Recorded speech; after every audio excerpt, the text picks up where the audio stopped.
નમસ્કાર, હું નિકેતા પરમાર. બીબીએન ન્યૂઝમાં આપનું હાર્દિક સ્વાગત છે. ચાલો કરીએ એક નજર આજના મુખ્ય સમાચાર પર.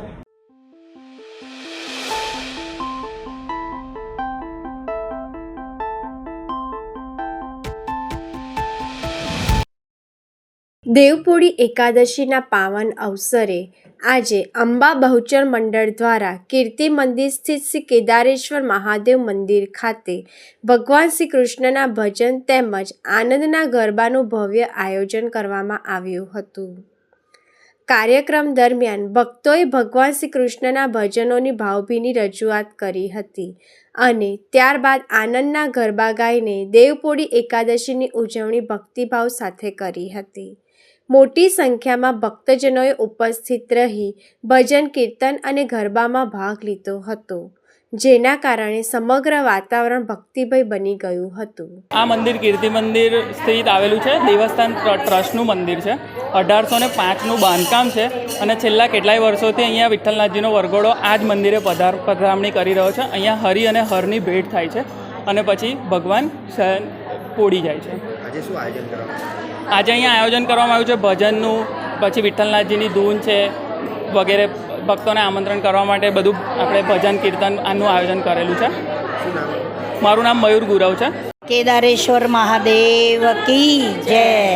અમારું માજલપુરનું મંડળ છે, કૃષ્ણ મંડળ છે અને અમે લોકો કૃષ્ણ મંડળ લઈને માજલપુરથી કેદારેશ્વર કીર્તિ મંદિરમાં આવ્યા છે. અમારું મંડળ છે, આનંદના ગરબા પણ અમારા ચાલુ છે અને અમે કરીએ છીએ. એમાં પણ અંબા બહુચર મંડળ અમારું મંડળ છે. એમાં અમે દરેકને ભાવથી અમે ગરબો કરીએ છીએ, ભાવથી ભજન પણ અમે ઘણા કરીએ છીએ.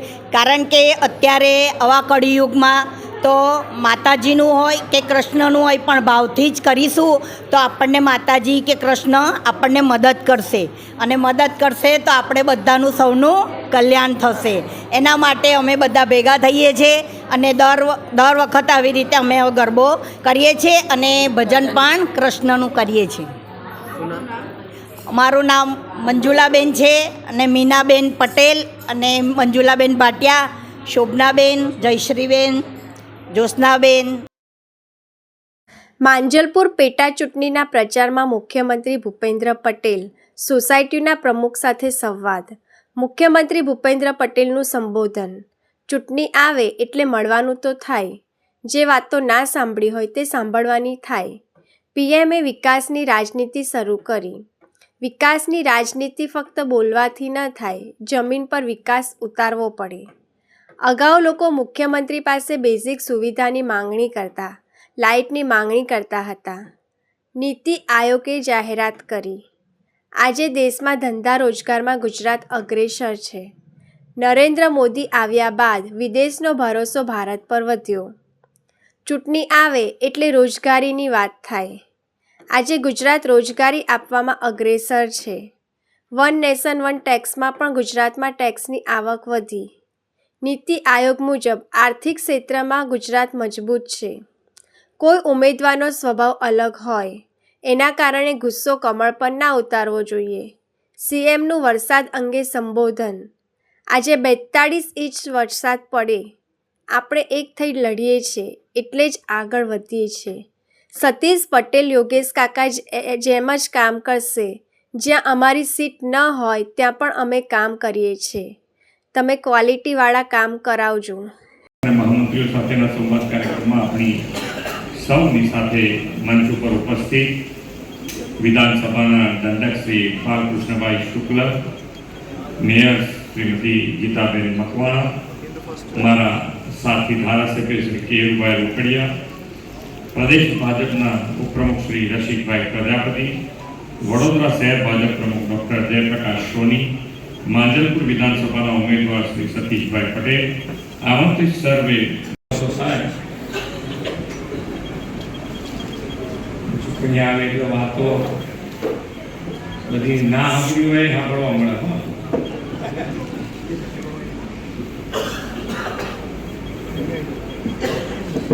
માનનીય વડાપ્રધાન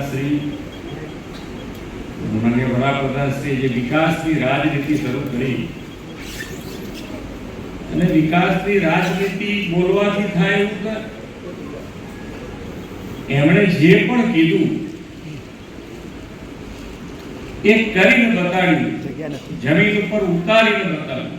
એવું પણ આયોજન જે મજબૂત પાયો જેને કહીએ એ ગુજરાતમાં માનનીય વડાપ્રધાન શ્રી નરેન્દ્રભાઈએ નાખેલો અને એના કારણે અત્યારે અમે એની પર એમના જ રસ્તા ઉપર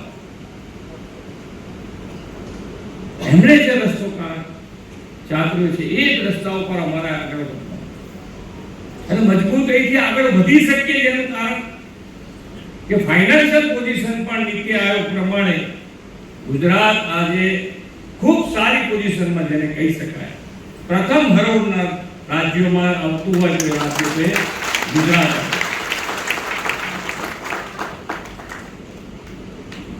કેટલા વર્ષ થયા ટોયલેટ બનાવતા, કેટલા વર્ષ થયા ઘેર ઘેર ગેસ આવતા, કેટલા વર્ષ થયા.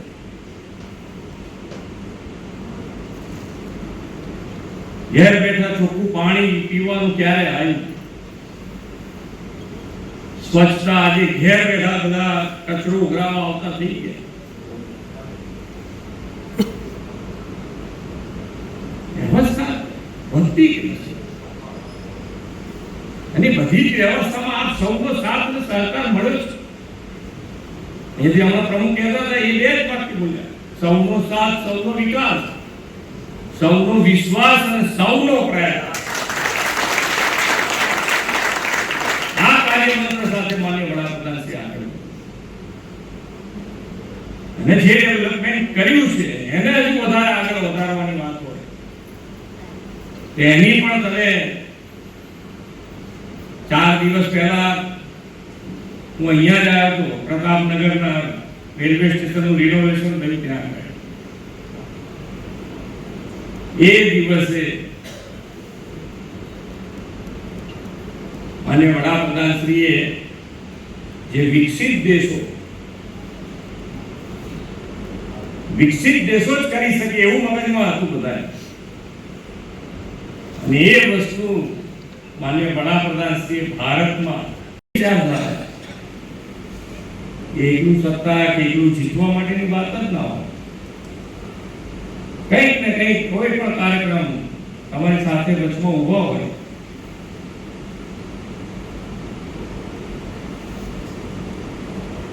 અને એ જ વિશ્વાસ સાથે અમે તો કાયમ કહીએ છીએ કે જે અત્યારે જે અમારી પોઝિશન છે ફાઇનાન્શિયલ પોઝિશન એ ગુજરાતની સારી છે. વિકાસના જે કામો કરવા હોય અમે કહીએ છીએ કે તમે ક્વોલિટી વાળા કામ કરાવો તો 5 વર્ષમાં તો તમે થાકી જશો કે હવે શું કામ લઈને જવું.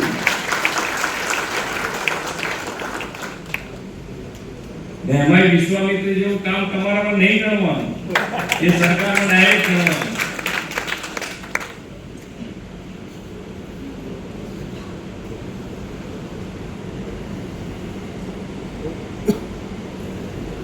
ચાલો પાછા ફરી મળીશું. વિકસિત ભારત માટે વિકસિત ગુજરાત અને વિકસિત ગુજરાત લીડ લે એના માટે આપણે સૌ સાથે મળીને આગળ વધીએ. બાકી તો સોસાયટીના ચેરમેન સેક્રેટરી હોય એ કહેવું ના પડે, એને બધો અનુભવ હોય. મેમ્બર જોડે પૈસા મેન્ટેનન્સ ઉઘરાવા જાવતા એટલે ખબર પડી જાય બધી.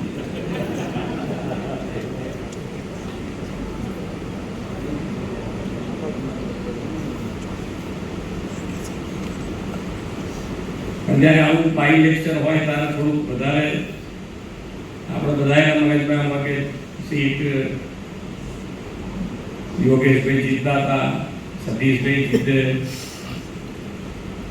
વોટ આપવાના તારીખના દિવસે વોટ આપવાના એવું નહીં કર્યું.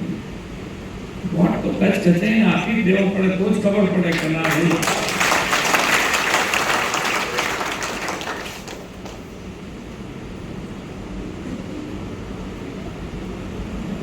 અને સતીશભાઈ પણ યોગેશભાઈની જેમ કામ કરશે એવો મને વિશ્વાસ છે.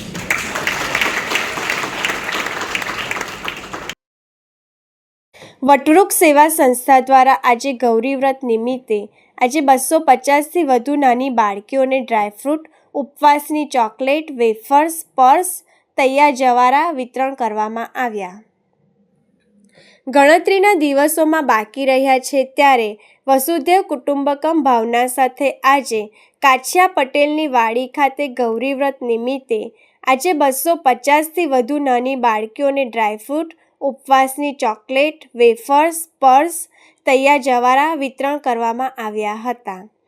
આ કાર્યક્રમમાં મેયર, ડેપ્યુટી મેયર, સ્થાનિક નગરસેવકો અને 250 જેટલી માતાઓ હાજર રહ્યા હતા. આ કાર્યક્રમમાં 250થી વધુ નાની બાળકીઓને ગૌરી વ્રત નિમિત્તે આજે 250થી વધુ નાની બાળકીઓને ડ્રાયફ્રૂટ, ઉપવાસની ચોકલેટ, વેફર્સ, પર્સ, તૈયાર જવારા વિતરણ કરવામાં આવ્યા હતા. પુરુષ નામની સંસ્થા અમે લોકોએ આ વર્ષે સ્થાપના કરી છે. આ વર્ષમાં અમારો આ 3 મહિના અંદર બીજો કાર્યક્રમ અમે આગળ લીધો. પહેલો કાર્યક્રમ અમારો ફૂડ ડ્રાઈવ વિતરણનો હતો, જે સારી રીતે સક્સેસ ગયો. અને આ વખતે અમે એક અમારી ટીમે નક્કી કર્યું હતું કે ગૌરી વ્રત આવી રહ્યો છે, નાની બાળકીઓ માટે પણ કંઈક કરવું જોઈએ. જે નાની બાળકીઓ 5 થી 10 વર્ષની ઉંમરમાં જે ઉપવાસ કરે છે, એ જે માતાજી એમને જે શક્તિ આપે છે, એ વિચારથી અમે વિચાર્યું કે ભગવાન એમને વધારે શક્તિ આપે, અમને તો શું કરી શકીએ છીએ.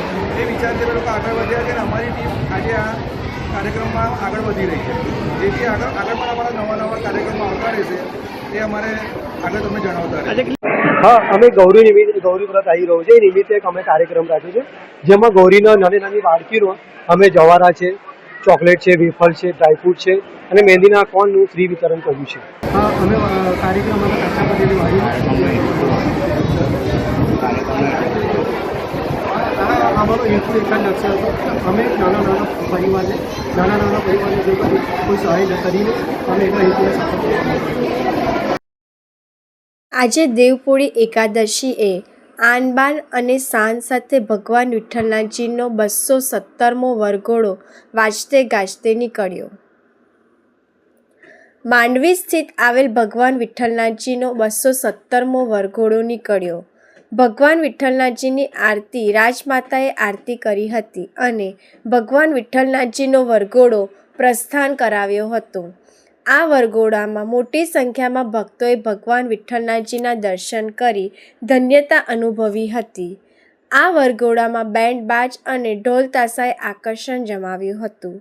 આ વરઘોડો માંડવીથી નીકળ્યો હતો અને વડોદરાના રાજમાર્ગો પર ભક્તોએ ભગવાન વિઠ્ઠલનાથજીના દર્શન કર્યા હતા. સાથે આ વરઘોડો MG road Padmavati shopping centre થઈ જ્યુબિલી બાગથી અમદાવાદી પોળ, રાવપુરા ટાવર 4 રસ્તા, કોઠી 4 રસ્તા થઈને કીર્તિ મંદિર થઈને હરિહરનું મિલન થશે. ત્યારબાદ બપોરે વરઘોડો નિજ મંદિર પરત ફરશે.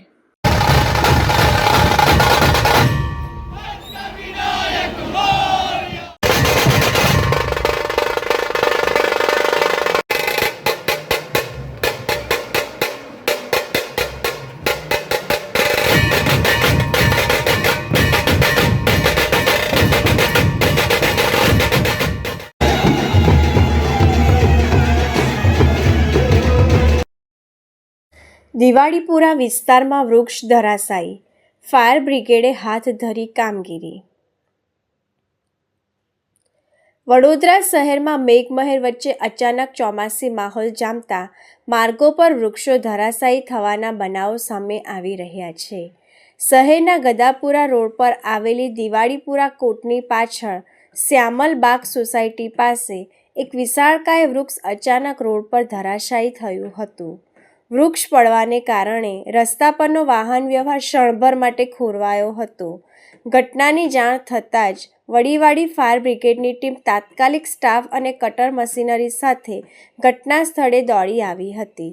ફાયર ટીમે યુદ્ધના ધોરણે કામગીરી હાથ ધરી વૃક્ષની ડાળીઓ કાપી રસ્તો સાફ કર્યો હતો. સદનસીબે આ દુર્ઘટનામાં કોઈ જાનહાનિ કે મોટી જાનમાલની નુકસાની ન થતાં સ્થાનિકોએ રાહતનો શ્વાસ લીધો હતો.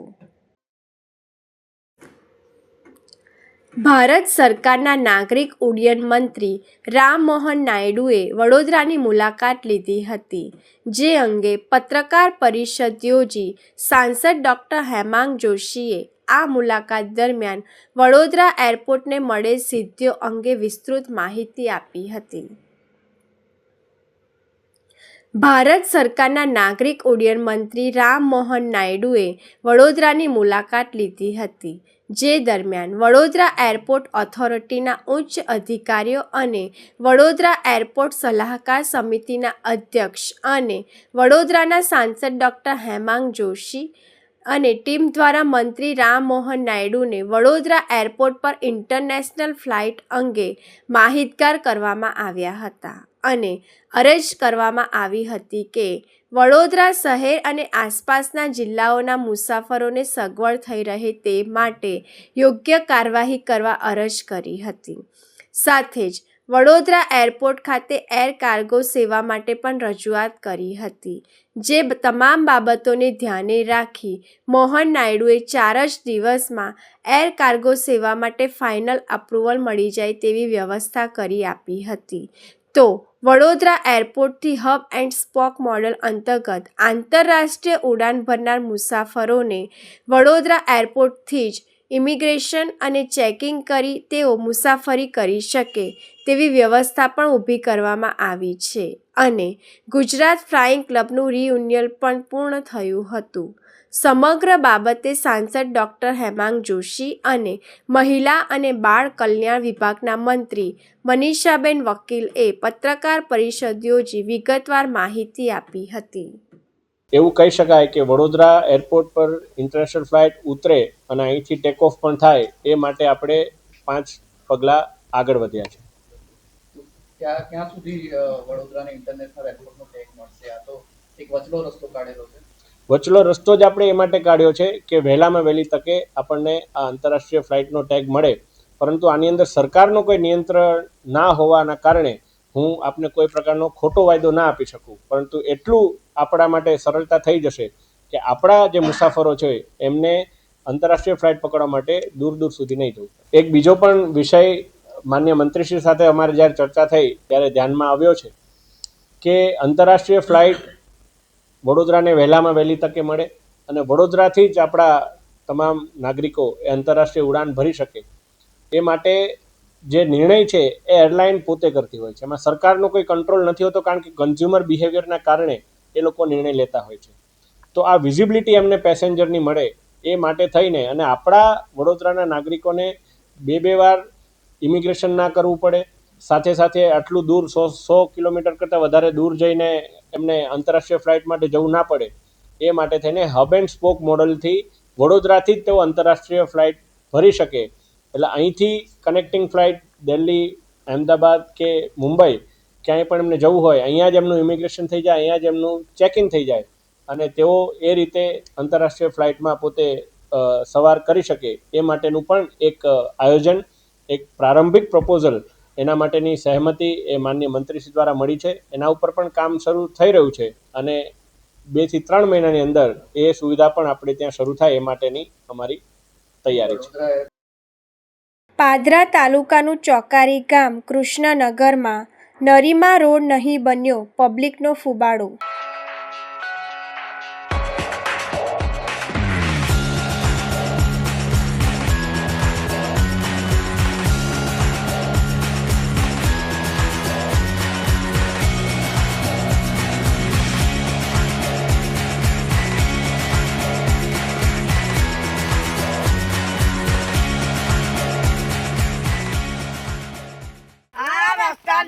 રજૂઆત અમે કરી છે 5 વાર હોય રોડ આયેલો જતો રહ્યો કઈ ગયો એ બતાવો. કેટલા 5 વર્ષથી રજૂઆત કરી? 5 વર્ષથી રજૂઆત કરી. ભૂવો હોય તો તાતો કયા આગળ રજૂઆત કરી હતી? કયા આગળ? પંચાયતમાં? તો કેટલા વારનું કહ્યું, કેટલા સભ્યો બન્યા, સરપંચો બન્યા, તોય આ રસ્તો નહીં થતો. તે હું ક્યાં હું પંચાયતમાં હું ક્યાં તમે પંચાયત એવું કે બની જશે બની જશે એવું કહે છે પણ બન્યો નહીં હજુ. થઈ ગયો તમારો રોડ થઈ ગયો તે કઈ થયો બતાવો કે અમને. બરોબર. તો આ તમારા દુકાને જવું હોય, છોકરાને સ્કૂલ જવું હોય તો આ કઈ રીતના પાણીમાં જ જાય બધા?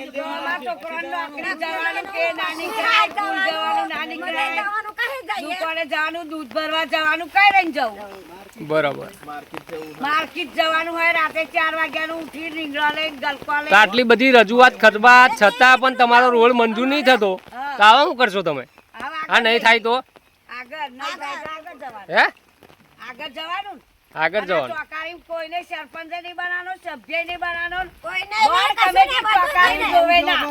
પણ અત્યારે બી જાવ ના તું પંચાયતમાં બધા ચોરો થઈને પૈસા કઈ તમારે આવવાના તે અંદર નહીં ને આ રોડ જ નહીં થતો એવું રોડ કેમ ના થાય બરાબર. શું છે રતન, શું કહેવા માંગો? જતો રહ્યો કઈ જતો રહ્યો રતન કાકા તમે શું કહેવા માંગો? અમે ચોકારી ગામમાં એવું કહેવા માંગીએ છીએ કે આજે 15 વર્ષ નટુભાઈ જિલ્લા પંચાયતમાં રહ્યા, 10 વર્ષ સરો રહ્યો, 5 વર્ષ સીતારામ રહ્યા, 10 વર્ષ પૂનમમાં રહ્યા. આજે અમારા ટાવરથી તે કૃષ્ણ લગીનનો રોડ અમારે કેવી રીતે આવવું જવું બધી પબ્લિક તમે જુઓ કેટલા લોકો હેરાન થાય છે. નટુભાઈ 15 વર્ષ જિલ્લા પંચાયતમાં રહ્યો, કશું કર્યું નહીં, સરો રહ્યો. આજે કેટલી પબ્લિક તમે જુઓ, અમારા રસ્તાની અમારી કેટલા વર્ષથી માંગ છે. ચોકારી ગામે જૂનામ જૂની અમારી નરી છે અહીંયા. તમે ગામે ગામ જો કેટલા રસ્તા બની ગયા છે, બધા ધારાસભ્યો બની જતા રહ્યા, કોટલીન બધા નાહી ગયા. અને અમે આજે ચાલુ સરપંચ ના થઈ, ડેપ્યુટી ના થઈ અને માસ્યોન બોલાવીને એની કોણ કાઢવાના છે છરાની. આજે તમે જુઓ અમારે કઈ ડિલિવરી થવાની હોય, કોઈ બીમાર હોય, કયા રસ્તે અમારે જવું તમે જુઓ. આ ના જુઓ, પેલી ના જુઓ. આજે ચોકારી ગામનો આ જ રસ્તો બાકી રહ્યો છે. બધા નેતાઓ આવીને જતા રહ્યા. તમે જુઓ ચોકારી ગામ અમારે રસ્તાનો તમારે બધી નારીની સુવિધા થઈ ગઈ. અમારા રસ્તાની અમારી વગાડી અંદર કોઈ પાણીનો નળ નહીં. આજ લગીને અમારા વગાડી અંદર કોઈના ઘર પાણીનો નળ નહીં. જિલ્લા પંચાયતને રજૂઆત કરી તમે? જિલ્લા પંચાયત અવળે કરી રજૂઆત? ગણપતસિંહ ને 2-4 વખત કહ્યું, ગણપતસિંહ ને કહ્યું, બધાને કહ્યું, પણ કોઈ અમારે આ રસ્તાનું કોઈ કશું વાત શીખાતા નહીં. અમારી તમે અમારા બૈરો દવાખાને જવું હોય, કઈ બીજે જવું હોય. ના ના રસ્તાનો પ્રોબ્લેમ છે માસી, વાત સાચી. કેમ કે પાણી કેળ હમોનું ભરેલું છે.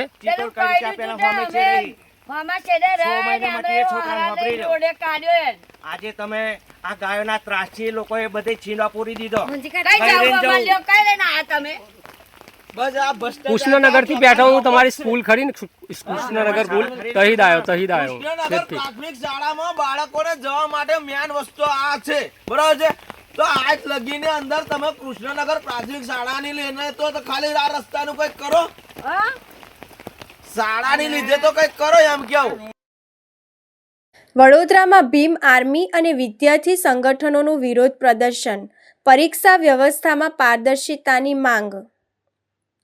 વડોદરા જિલ્લા કલેક્ટર કચેરી ખાતે ભીમ આર્મી, ભારત એકતા મિશન, આઝાદ સમાજ પાર્ટી અને વિવિધ વિદ્યાર્થી સંગઠનો દ્વારા વિરોધ પ્રદર્શન યોજાયું હતું.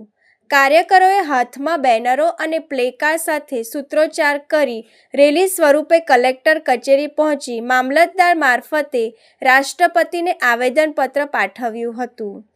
આવેદનપત્રમાં દેશની શિક્ષણ વ્યવસ્થા અને સ્પર્ધાત્મક પરીક્ષાઓની નિષ્પક્ષતા જાળવવા તેમજ ભરતી પ્રક્રિયામાં સંપૂર્ણ પારદર્શિતા લાવવા માંગ કરાઈ હતી.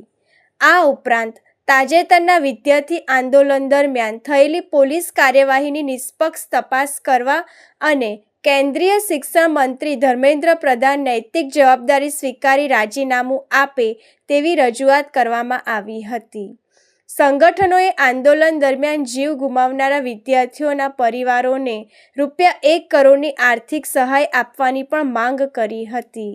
વિરોધના અંતે પરીક્ષા વ્યવસ્થામાં જવાબદારી નક્કી કરી યોગ્ય કાર્યવાહી કરવાની માંગ સાથે આવેદનપત્ર સુપરત કરાયું હતું.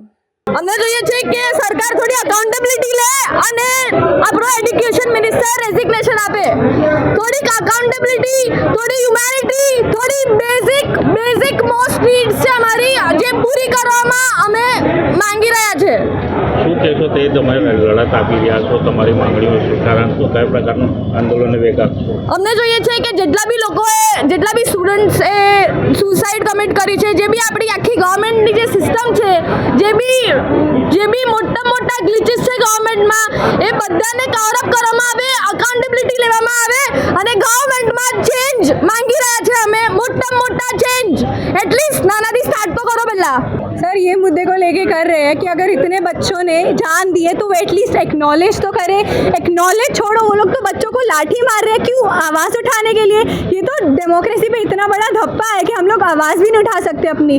एक्नॉलेज भी गवर्नमेंट ने आज आके किया है, इतना 26 दिन हो गए, इतने सारे वीक्स हो गए, गवर्नमेंट ने कुछ भी नहीं बोला है। तो हम यही मांगते हैं कि आप जवाब मत दो बट आप एटलीस्ट एक्नॉलेज तो करो। आप ये तो बताओ कि आप चेंज लाने के लिए क्या कर सकते हो।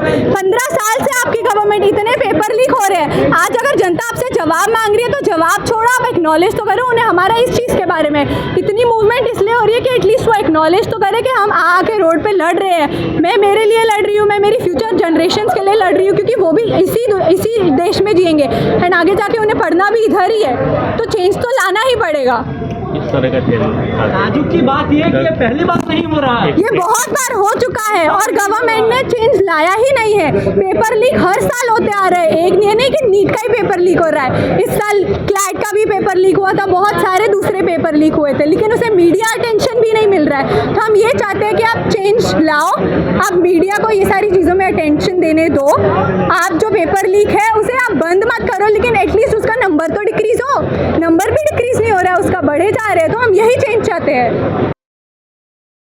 શિક્ષણ મંત્રી ધર્મેન્દ્ર પ્રધાને રાજીનામું આપ્યું। જંતર મંતર પર ધરણાના 36મા દિવસે પ્રધાને ખુરશી છોડી।